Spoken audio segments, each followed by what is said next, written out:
Alors, si vous aimez les parcours incroyables, les belles histoires, on va dire d'Alia, restez avec nous parce que celle-ci va vraiment vous séduire. Nous allons parler avec Daniel Benchimol, professeur en chirurgie générale et spécialiste de cancérologie en chirurgie digestive. Il est en Israël depuis pas très longtemps et c'est vraiment un honneur, on peut dire ça comme ça, de le recevoir. C'est parti. Ils ont relevé le défi de l'Alia. Alia Story, c'est vous, c'est nous. Professeur Daniel Benchimol, bonjour. Bonjour. D'abord, je suis super émue de vous recevoir parce que vous avez un parcours tellement exceptionnel. Alors, je sais, ça ne vous plaît pas que je commence comme ça, mais c'est pas grave. Que c'est toujours un peu émouvant pour moi parce qu'il y a tellement de choses à dire. Vous avez fait tellement de bien au genre humain. Et puis, de vous voir aujourd'hui, avoir abandonné la carrière que vous aviez fait en France pour venir ici et vous consacrer au peuple juif, voilà, et soigner des malades dans les hôpitaux israéliens. Je trouve ça fabuleux, en plus avec des nouvelles méthodes, etc. On va tout raconter. C'est génial. Je ne crois pas que ce soit génial, c'est un parcours... Alors, d'abord, comment on décide un beau jour, quand on a une carrière bien établie? Vous étiez chef de service à Nice, chef de service d'un très grand service, je crois, de chirurgie générale, cancérologie digestive. Vous avez été doyen de la faculté de médecine de Nice pendant 10 ans. Vous aviez des responsabilités également au sein de la mairie de Nice, parce que vous avez été adjoint au maire, donc de Monsieur Estrosi. Vous avez aussi été conseiller général des Alpes-Maritimes. Bon, bref, vous avez beaucoup de casquettes, on va dire ça comme ça. Comment un beau jour on dit je m'en vais? C'est une conjonction d'événements qui fait qu'à un moment, on a peut-être envie de changer de vie. Et quand ça arrive, qu'on s'appelle Daniel Benchimol, qu'on est juif, qu'on aime Israël, notre regard se tourne naturellement vers Israël. Alors c'est pas si simple que ça, parce que on peut pas tout abandonner comme ça du jour au lendemain. Et en fait, il y avait ce que vous avez dit, toutes les responsabilités exercées, que ce soit au sein de l'hôpital du CHU de Nice, que ce soit au sein de l'université, à la faculté de médecine, que ce soit auprès des étudiants, des internes, la formation des chirurgiens, ou que ce soit dans les mandats électifs que j'ai pu exercer, celui parce que vous formiez aussi les professeurs de chirurgie. Donc absolument. C'était vraiment... Absolument, avec des responsabilités nationales, effectivement, pour nommer les professeurs de chirurgie de France. Et l'exercice de ces responsabilités, un jour, il faut que ça s'arrête. D'abord parce que la législation le veut. Quand on est doyen, on ne peut pas être doyen plus de 10 ans.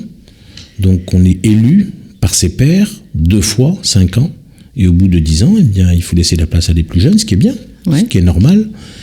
Et puis après, on gravit un certain nombre d'échelons dans la vie sociale, dans la vie universitaire, dans la vie hospitalière. Et puis quand on a atteint les objectifs qu'on s'était fixés et qu'on a fait ce qu'on avait à faire, qu'on a formé une équipe, qu'on a pérennisé une école de chirurgie que j'ai détenue de mes maîtres et que j'ai transmis à mes élèves, on a envie de faire des choses parfois différentes.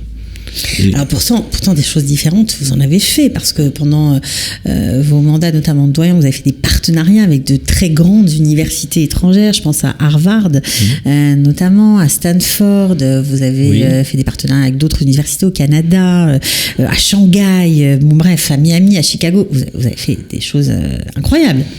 Oui, et avec Israël aussi, bien sûr. Bien sûr. Et aussi avec des pays arabes, puisque j'ai signé des conventions aussi avec l'Égypte, avec le Maroc en particulier.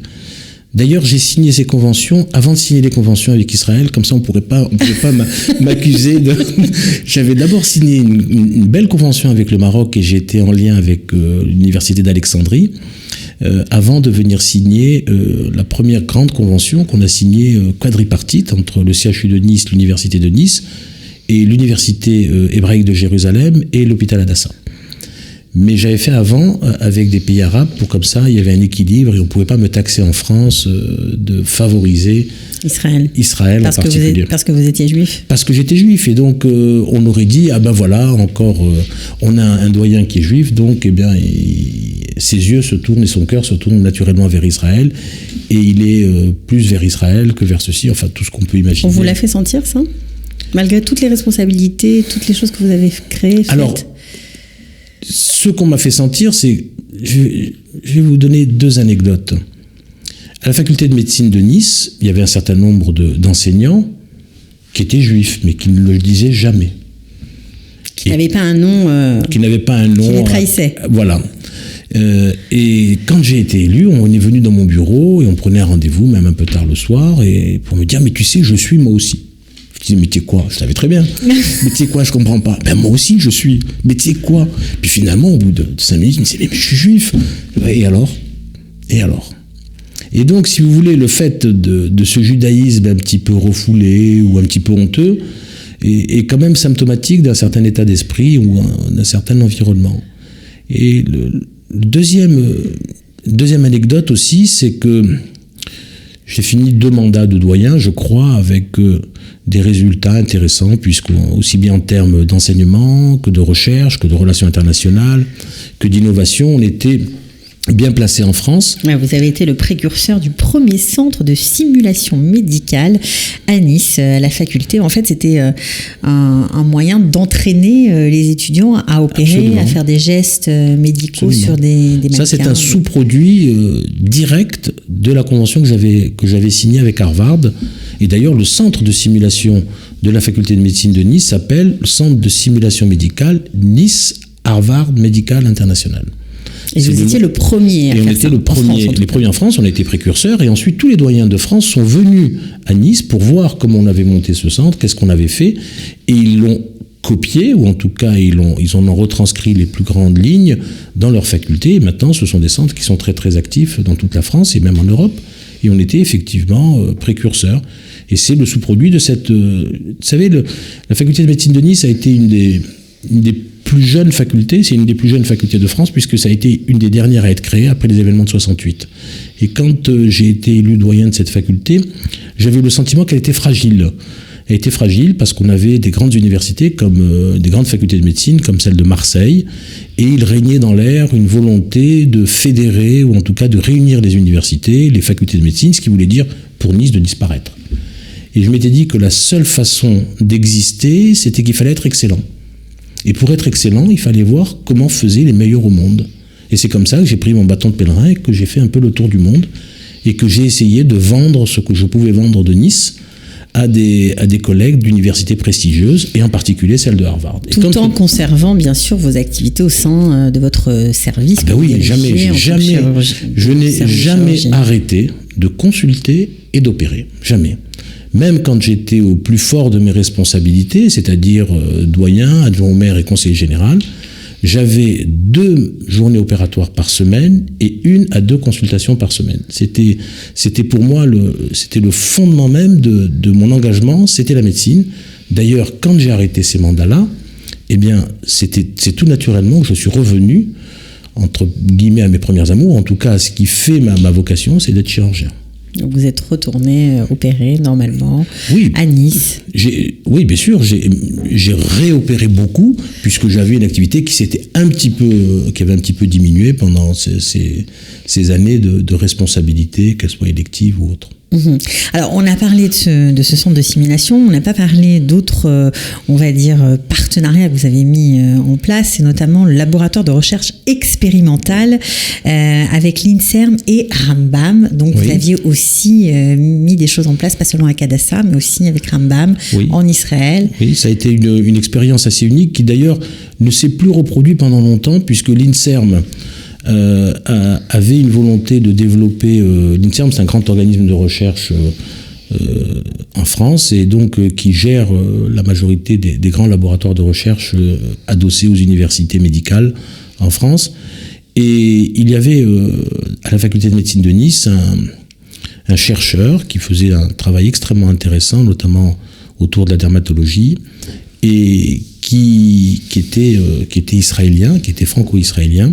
Et de là est née l'idée, il avait beaucoup de familles en Israël, et là est née l'idée de créer un laboratoire associé, ce qu'on appelle un laboratoire associé, qui est un laboratoire qui est pour moitié en France et pour moitié en Israël.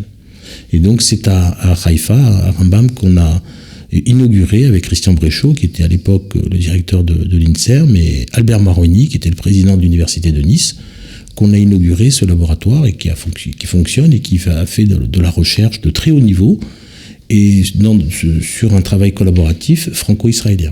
Est-ce que vous pensiez à cette époque-là venir en Israël? Ça vous Jamais donnait de la envie vie. ou pas du tout? Pas du tout. Pas du tout envisageable. Pas du C'était tout. même pas une volonté. Au fond. Ah non, pas du tout. Mais Et un les choses souhait, rien. se font d'une façon, d'ailleurs, que je dirais qu'on ne maîtrise pas. Alors, on ne maîtrise pas. Pourtant, vous aviez beaucoup d'amis ici, des Oui. gens qui ont extrêmement bien réussi. Je pense au regretté professeur Richard Nakache. Voilà, vous étiez très proche de lui, vous avez étudié ensemble. On était internes ensemble à Nice. Il a été un peu plus avancé que moi dans la carrière, puisque quand j'ai commencé l'internat, il était déjà, je crois, en 2e ou 3e année d'internat, donc c'était un peu mon aîné. Et je dois dire un peu un modèle, parce que d'abord c'était un médecin, un chirurgien, un interne extrêmement brillant. Et s'il était resté en France, je pense que ça aurait été un des plus grands patrons de France. Et je le pense sincèrement. Et en plus, j'ai toujours été admiratif de son engagement et de son sionisme de la première heure, qui était entier. Et dès qu'il a eu son diplôme de chirurgien, c'est-à-dire qu'il a fini les 5 années d'internat et la première année de clinica, eh bien, il a pris son baluchon, il est parti en Israël. Il a fait des choses magnifiques. Et il a fait des choses magnifiques. Il a beaucoup souffert parce que c'était une période où c'était extrêmement difficile. Mais c'est lui qui, je crois, a été un peu le père des transplantations d'organes en Israël à un très haut niveau. C'est lui qui a fait les premières greffes, en particulier, je pense, aux greffes de pancréas, et qui a amené la greffe d'organes à un très beau niveau en Israël. Ouais. Alors justement, vous aussi, vous avez décidé un beau jour de 2015 de faire vos valises et de venir ici. Alors vous n'aviez plus de responsabilité, hein. Vous aviez arrêté d'être doyen. J'avais arrêté toutes les responsabilités électives. C'est Je ça. n'étais plus doyen, je n'étais plus adjoint au maire et je n'étais plus conseiller général. J'avais mes fonctions de professeur de chirurgie générale et j'étais chef de service au CHU de Nice, mais j'avais eu la possibilité de laisser en place et de former une équipe extrêmement consistante, performante, avec un professeur nouvellement nommé dans mon service. Une très belle équipe, et c'est à ce moment-là que s'est prise cette décision. Alors vous avez pris la décision, ok, mais quand on a votre niveau de compétence, vos idées, parce qu'on n'a pas encore tout dévoilé, mais vous avez aussi créé un type d'opération tout à fait révolutionnaire que vous avez importé des États-Unis. Comment on décide? Qu'est-ce qu'on se dit? Alors qu'est-ce que je vais faire de ma vie? Je vais monter en Israël et puis point. On se dit je vais continuer à travailler, je vais prendre ma retraite.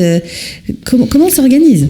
Si vous voulez, les années passant et l'amour d'Israël grandissant, on venait de plus en plus souvent en Israël pour les vacances. Mais Israël que vous avez découvert très tard. Que j'ai découvert en 91. Okay. Donc tard, effectivement. Et on a tout de suite aimé Israël et on a toujours aimé venir.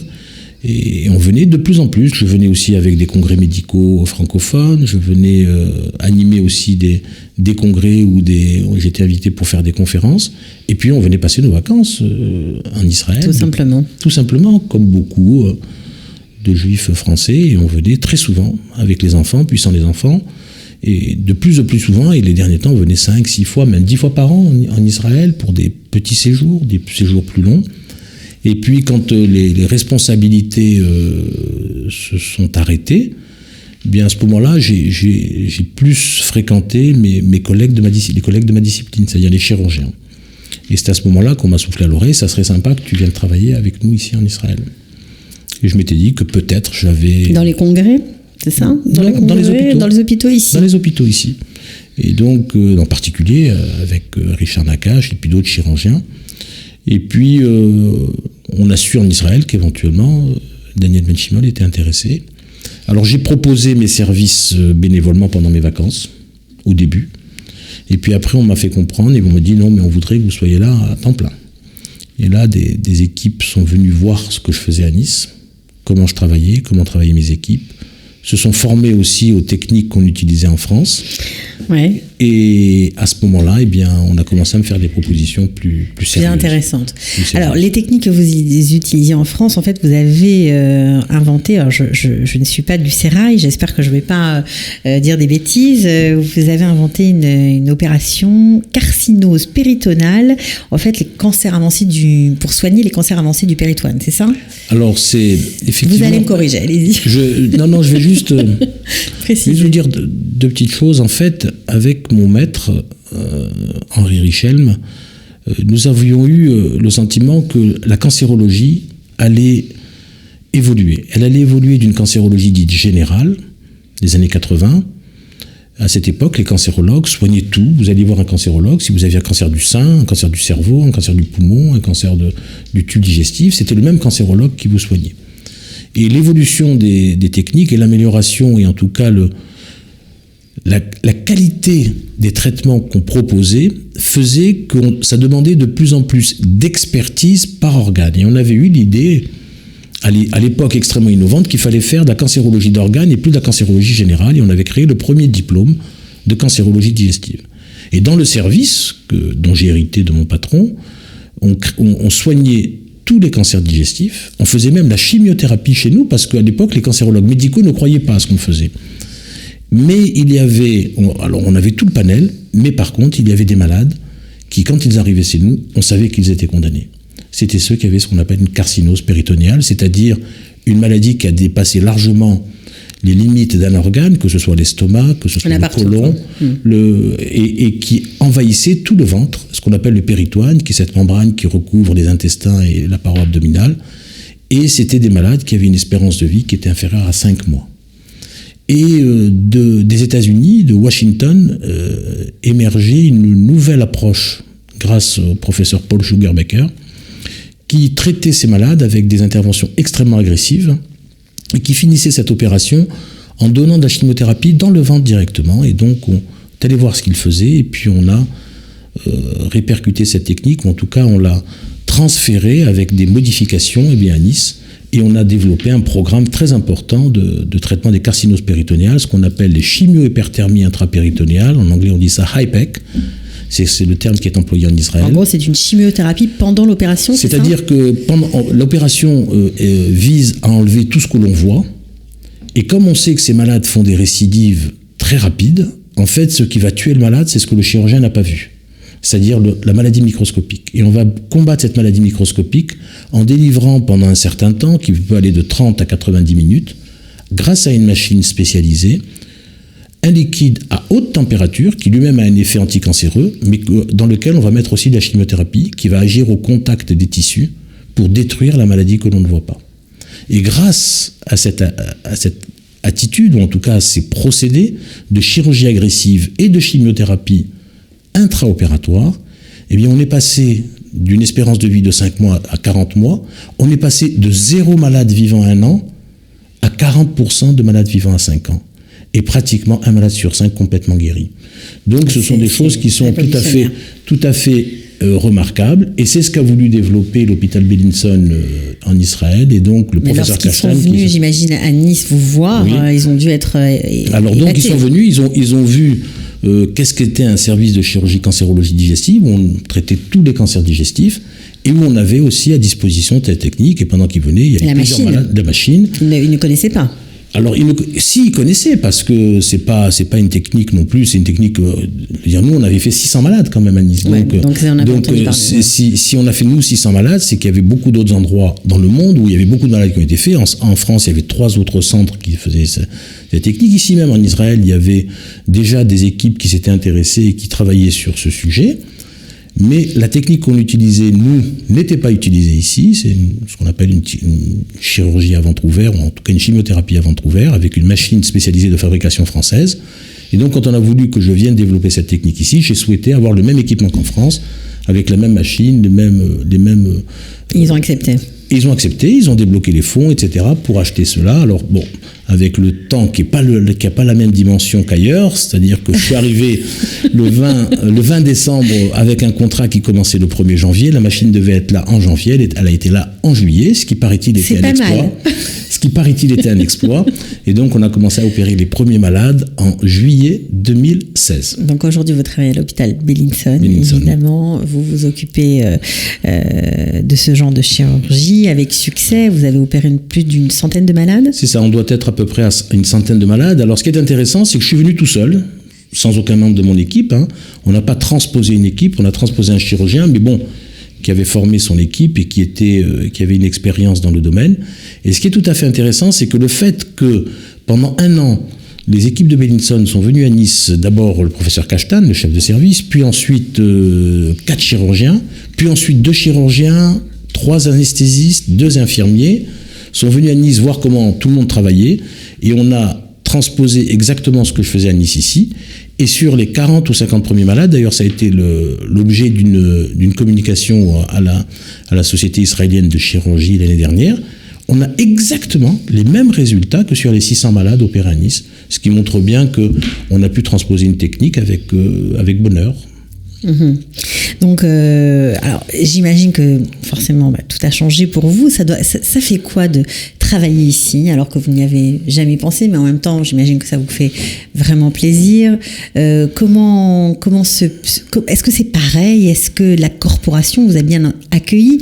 Parce qu'on sait qu'en Israël, surtout dans le domaine médical, pas toujours facile de faire son trou parce qu'il y a beaucoup d'ego, parce qu'on a peur de ce qu'on ne connaît pas, de ces chirurgiens super diplômés, super formés qui débarquent. Parfois, on entend des craintes. Comment ça s'est passé pour vous? Alors, clairement, quand je suis arrivé ici, j'ai découvert une médecine qui est la médecine israélienne, la chirurgie israélienne, qui est complètement imprégnée de culture américaine. Mmh. C'est-à-dire qu'ici, pour se former, on va passer 2 ans, 3 ans dans un grand centre essentiellement aux États-Unis.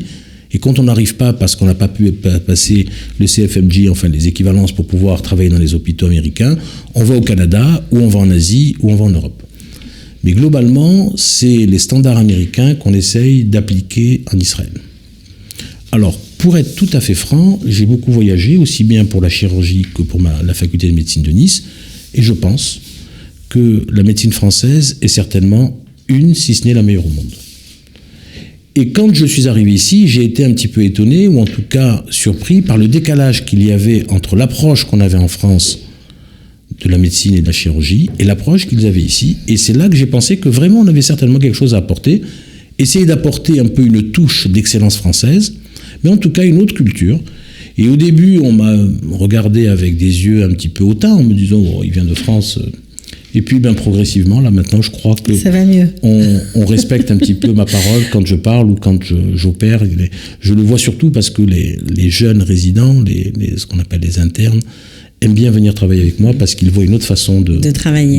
Bon, et puis il faut dire que vous avez été très clair dès le départ. Vous avez annoncé la couleur en disant que vous ne feriez pas de privé. Vous n'allez pas vous installer, donc vous n'avez pas pu être perçu comme un concurrent. Ah non, je n'étais pas un concurrent business. Voilà, par contre, j'étais un concurrent scientifique. C'est ça. Voilà, et donc il fallait dépasser. C'est déjà pas mal. C'est déjà pas mal, mais vous savez, ça fait descendre la pression. Oui, d'accord, ça fait descendre la pression. Mais en Israël, quand on est allé pendant 2 ans dans un grand centre à New York ou à Los Angeles, on dit qu'on sait tout. Et quand on a un Français qui vient, on va certainement pas écouter ce qu'il a à dire, parce que c'est certainement moins bien que ce que l'on sait. Alors, il paraît que ça prend un peu plus de temps, mais une fois qu'on a commencé à tendre l'oreille, après, c'est gagné. Oui, c'est comme ça que ça se passe. Je confirme. Je confirme. Alors, vous avez plein de projets, hein, vous n'allez pas vous arrêter là, notamment avec un des géants de la chirurgie française, le professeur Bismuth. Qu'est-ce que vous comptez mettre en place en Israël ? Mais écoutez, d'abord, je suis venu pour développer un programme de chimio-hyperthermie intrapéritonéale. Puis de ce programme de chimio-hyperthermie intrapéritonéale, je suis passé à une activité plus large qui est de la chirurgie cancérologique, digestive. Et donc, on m'envoie maintenant des malades, et je vois beaucoup de malades graves, avancés, mais qui ne justifient pas la technique de chimio-hyperthermie, mais qui ont des cancers graves et qu'on arrive à soigner avec une très bonne qualité. Et puis de là, par le jeu des opportunités, entre guillemets, il a fallu aussi venir en soutien des équipes de chirurgie hépatobiliaire de l'hôpital Bellinson. Et c'est à ce moment-là, parce que surtout les 2 premières années, j'allais beaucoup en France, et je continue d'aller d'ailleurs en France pour les grands congrès scientifiques, et notamment le congrès français de chirurgie. Et 1 an après être venu en Israël, je vais au congrès français de chirurgie, à la séance inaugurale, je suis à côté du professeur Henri Bismuth, qui pour nous, chirurgiens français, est un des grands géants de la chirurgie mondiale, puisque c'est lui qui est un peu le père de la chirurgie moderne du foie et de la transplantation du foie. Et donc, il me connaît très bien, puisque c'était un ami de mon patron, et il commence à me demander, et puis très vite, il comprend que je suis plus à Nice, et que je suis en Israël, et là-dessus, il souhaite me voir de façon... Il est âgé, hein, c'est pas... Ouais. Il a 80 ans. Ouais. Et donc, il me demande de sortir de la séance inaugurale, et il me dit, mais c'est incroyable ce que tu fais, ce que tu as fait, j'aurais jamais pensé, mais écoute, j'ai beaucoup d'élèves en Israël, mais je n'ai jamais pu faire ce qui était mon rêve, c'était de construire ce que j'ai fait à l'hôpital Paul Brousse à Villejuif, c'est-à-dire un centre hépatobiliaire sur le même modèle que celui que j'ai conçu dans les années 90 à Paul Brousse. Il m'a dit, mais maintenant que tu es là, je sais qu'on va y arriver. Et très vite, il m'a donné carte blanche pour aller plus avant dans ce projet, que j'ai présenté ici aux autorités de Bellinson, qui ont été très, très, très impressionnés par ce qu'on pouvait faire. 15 jours après, on est venu à Paris avec le directeur général de l'hôpital Bellinson, le professeur Alperine, et le professeur Kashtan, le chef de la division de chirurgie de l'hôpital Bellinson. Et on a passé quelques jours à Paul Brousse, on a vu, ils ont dit il faut faire. Et donc on est venu avec dans les cartons une coopération entre l'hôpital Paul Brousse et l'hôpital Bellinson, une coopération entre l'université de Tel Aviv et Paris-Saclay, Paris-Sud, et l'idée de construire un centre en lien et avec le soutien des plus grands chirurgiens, parmi les plus grands chirurgiens au monde de la chirurgie hépatique qui sont à Paul Brousse, qui vont venir en soutien des équipes ici pour construire un centre hépatobiliaire. Actuellement, nous avons 2 chirurgiens qui sont en formation à Paul Brousse, et ça va continuer. Et on va, j'espère, dans un avenir proche, il y a déjà un bâtiment qui est en construction à Bellinson, et dans ce bâtiment, des locaux seront dédiés à ce centre hépatobiliaire, qui aura une dimension, on espère, au moins régionale, c'est-à-dire pour le Moyen-Orient, et on espère aussi international. Bien sûr. On espère international. Donc ça, c'est encore... Ça se heurte... Donc le premier centre hépatobiliaire d'Israël, absolument, c'est ça ? Qui se heurte pour l'heure à des problèmes, comme d'habitude, budgétaires. Oui, parce qu'il n'y a pas de financement ici. Voilà, parce que, en France, quand on a un projet de cette envergure, on peut trouver des fonds publics. On va vers les collectivités, les mairies, les conseils généraux, les conseils régionaux, l'État. Ici, il faut trouver des donateurs privés, et ensuite, la puissance publique équipe et assure le fonctionnement en ressources humaines, etc. Alors, on est à la recherche de donateurs pour pouvoir monter ce centre. Vous pouvez lancer un appel, parce que vous savez, on a eu beaucoup de surprises avec ces émissions. Ça arrive très loin grâce à la magie d'Internet. Donc, si vous avez envie de participer à la création de ce centre hépatobiliaire, le premier d'Israël, voilà, il cherche des dons. Vous pouvez contacter le professeur Daniel Benchimol. Je crois que vous serez ravis. Oui, voilà, on ne sait pas. Ça peut avoir plein de répercussions intéressantes. C'est ce que je vous souhaite, en tout cas. Alors, juste comme ça, parce que vous êtes vous êtes chirurgien, d'accord, vous êtes professeur, d'accord, mais vous avez aussi une famille, donc décider comme ça de venir en Israël, alors que vos enfants ne sont pas du tout avec vous. Bon, ils sont grands, mais vous êtes seul ici avec votre femme. Ça fait quoi dans la famille ? Ça a changé quelque chose ? Déjà, ça a changé une chose, parce que les enfants étaient partis de Nice. Parce que, vous savez, la mondialisation, c'est valable dans les familles. C'est-à-dire que maintenant, le monde... Vous en avez un peu partout, des enfants. Oui, j'en ai 2 à Paris, un à Zurich et un à Londres. Ouais. Et donc, pour aller voir les enfants, il fallait prendre l'avion. Et pour les enfants, pour qu'ils viennent nous voir, il fallait qu'ils prennent l'avion. Maintenant, ils prennent l'avion, pas pour venir à Nice, mais pour venir à Tel Aviv, ce qui d'ailleurs leur donne un goût de vacances différent et une destination qui leur plaît beaucoup. Peut-être qu'ils vous rejoindront. Qui sait ? Alors ils ont aussi leur vie professionnelle, leur vie familiale, mais globalement, ils ont beaucoup de plaisir à venir nous retrouver ici à Tel Aviv. Bon, alors juste pour terminer, un sentiment comme ça, de qu'est-ce que ça fait d'être, je sais pas moi, d'être médecin ici, tout simplement ? Je vous dirais un mot, un seul mot peut-être, une grande sérénité. Vous avez trouvé votre place ? Je crois, oui, mais c'est facile de trouver sa place quand on est juif en Israël. On va finir sur ces belles paroles. En tout cas, vraiment, merci beaucoup d'avoir donné de votre temps et de nous avoir fait ce beau témoignage. On vous souhaite plein de réussite. Merci. Et surtout plein de donateurs pour votre nouveau projet. Voilà, à très bientôt. Au revoir. Au revoir. Ils ont relevé le défi de l'Alia. Alia Story, c'est vous, c'est nous.